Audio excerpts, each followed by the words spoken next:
ఏదైతుందో కేసీఆర్ గారి ఒక చైత్ర యాత్ర ఇదే జగిత్యాల గడ్డ నుండి ఇదే కేంద్రానికి వెళ్ళి వారు పిలుపిస్తున్నారని చెప్పి అంటున్నారు. ఇలా రాష్ట్రంలో గులాబీ జెండా ఎగరవేయడం, కేసీఆర్ గారిని తిరిగి ముఖ్యమంత్రిగా ఏదైతుందో నెలవు వారు ఏర్పాటు చేసుకొని ఈ రాష్ట్ర ముందుకు తోడ్పడడం మన ఏకైక లక్ష్యంగా పనిచేయాలి.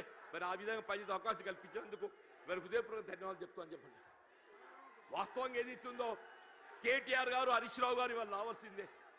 వారికి వేరే బాధ్యత అప్పగించడంతో మరి కేటీఆర్ గారు హరీష్ రావు గారు రాలేకపోయిండు. వాస్తవంగా ఈ సభ సమావేశం ఏర్పాటు చేయడంలో చొరవ చూపెట్టింది కేటీఆర్ గారు హరీష్ రావు గారు అని చెప్పి అంటున్నా. కేసీఆర్ గారి యొక్క ఆలోచన విధానానికి అనుగుణంగా దీన్ని రూపకల్పన చేసింది కేటీఆర్ గారు హరీష్ రావు గారు అని చెప్పి అంటున్నా. ఏదైనా కానీ నేను ఎక్కువగా అంటే ఎందుకంటే మీ అందరికీ కేసీఆర్ గారిని వినాలని ఉందా? అందరూ అనుకుంటూ వీడేంద్ర నడవ ఎంతసేపు నిలబడతారని చెప్పని. ఇప్పుడు జీవన్ రెడ్డిని ఎప్పుడు చూసినాడు? ఇటు కొత్త కాదు కదనే. నేను పేరు ఇంటికెళ్ళి నల్లగున్నప్పటికీ చూసిదా మొత్తం ఎంటికలు అన్ని నెరిసినయ్యాలి, ఒక్క నల్లెటిగా దొరకదట్లేదని అంటున్నాడు. అటువంటి జీవన్ రెడ్డి గురించి ఏదైతుందో వీళ్ళు ఇక్కడ తెలియని పౌరులు లేడు. జగిత్యాల గడ్డతో నాకున్న అనుబంధం అలాంటిది, ఆత్మీయత అలాంటిది అని చెప్పి అంటున్నా.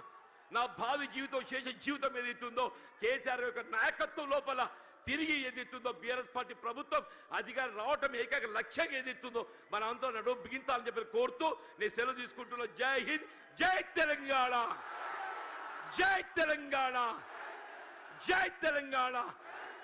కేసీఆర్ గారి యొక్క నాయకత్వం, కేసీఆర్ గారి యొక్క నాయకత్వం, కేసీఆర్ గారి యొక్క నాయకత్వం. Thank you.